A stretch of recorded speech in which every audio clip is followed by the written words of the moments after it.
zany fa dia fanomakoa manano izay mety fiakarany na tsy ho fiakaran'ny vidin'ny saradalana ny mponina italainy vohitra sy ny manodidina ao anatin'izay fiakaran'ny vidin'ny solika izay fa avy hatrany koa dia mitondra fanazavana makasika fiakaran'ny vidin'ny solika io ny palais généralny ONH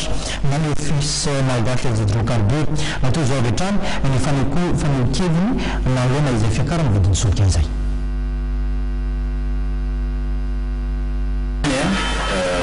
Le premier 0 heure moa fanaminy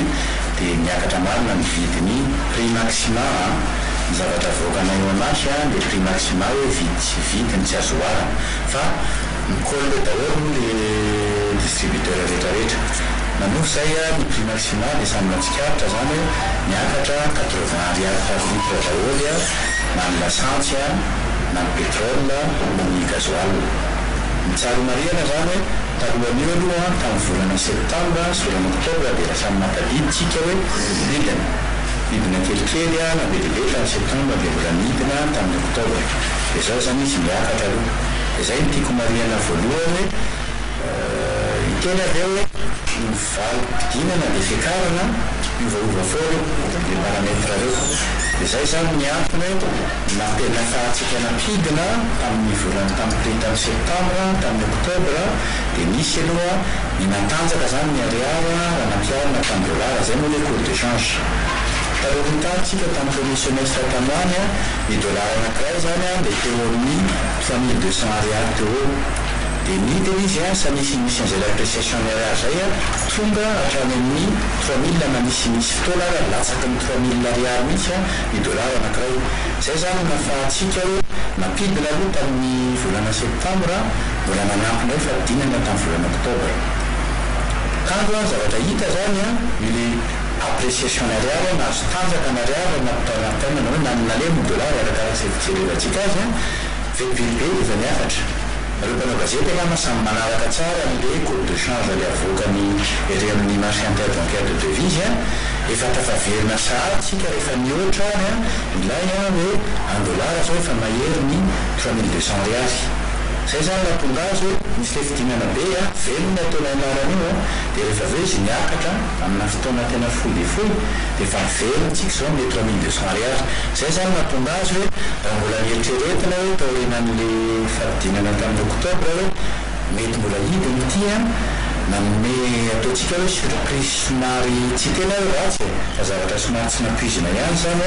le fiverenany dollara tamin'le niveau natanjatanjaka teo aloha dia zay natonga antsika hoe lasa mivadika indray tsika en terme machine an'le variation zany ataontsika misy fidinany anankiroa baisse ny prix maxima septembre octobre dia zao tsika napakatra tamin'ny mois de novembre tonga dia efa ialoha kely le fanontaniana dia manahoana ny toyany tsy fantatra satria reo parametre anankiroa reo zany io avelomberina eto amin'ny marché foana hoe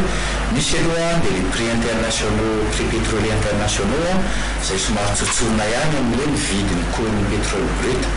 zay misy amin'ny parametre voalohany ny faharoa koa na dia tsy tokana raha hoe tsy reo anankiroa ihany dia misy ny taux de change dia le taux de change zany iny ataontsika hoe driver no fitenenana azy ataontsika hoe moteur izy mitena moteur amin'le fidinany teo dia izy koa moteur amin'izao le fiakaran'ny veriny donc raha efa miaro lalana ny fanontaniana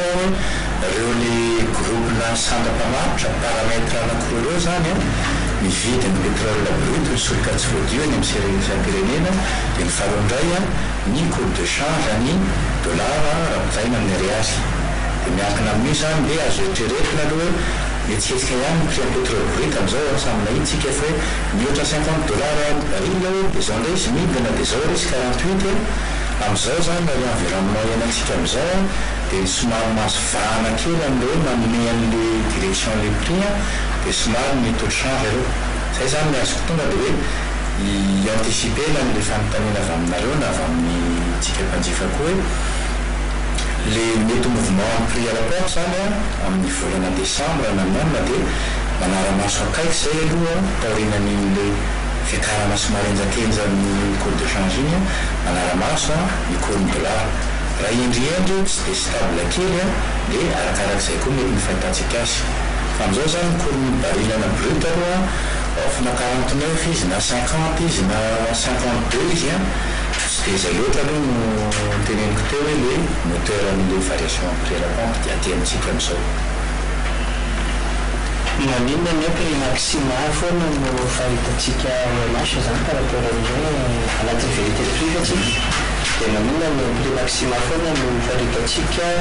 maninona ny mbola mitovy foana ihany prix à la pompe le distributeur ny nametrahana mitanjona aloha nametrahana amin'ireo prix maximal dia mifandray amin'le fanontaniana faharoa ihany a hoe mba ahafahan'le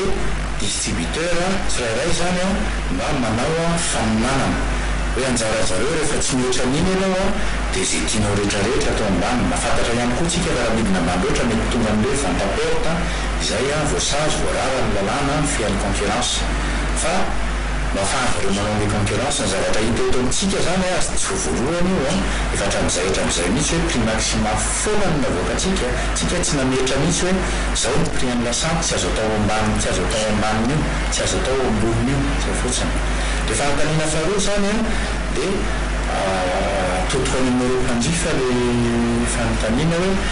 zay angamba hoe manino misy ve ny concurrence eo amin'ny zareo pétrolier io sa tsy misy ery amin'ny station rehefa mametraka an'izay fanontaniana zay zay dia mivaly azo matetika le zao hoe sensible loatra hoe fono zavatra valona taiko izy ty hoe le fanazavana taina hoe sensible loatra izy le marché de détail le ery amin'ny station service zany na variation na 10, 20 na 30 ariary par litre dia efa mety atonga station ritra ny anankiray dia voatery misaligné sasany dia zay zany mahatonga an'zareo hoe tsy manao concurrence hono no zavatra io fa ny avalindreo dia hoe mijereva ihany kosinareo ary amin'le marché industriel areo le société vaventy reo zany fa aminy misy ny concurrence bon zay moa mba famakafakana kely hoe commentaire netiko amin'izay lafiny anankiray zay hoe mihitatsika maso zany satria zay mahatonga azy hoe prix affiché dia le prix à la pompe ny prix amina industriel zavatra efa narany zareo reny any anaty contrat fa fanapa-kevitra fa misy analyse tokony atao any misy zavatra tokony eritreretintsika aloha na mpanjify io na vatan'ny fanjakana koa na zay atao amin'le organisme de régulation na zareo reo ministèran'ny faritra koa raha afaka mieritreritra an'izay rehefa anotan'izay maninona marina moa ireo distributeur pétrolier dia samy kolona tanteraka ary amin'ny prix à la pompe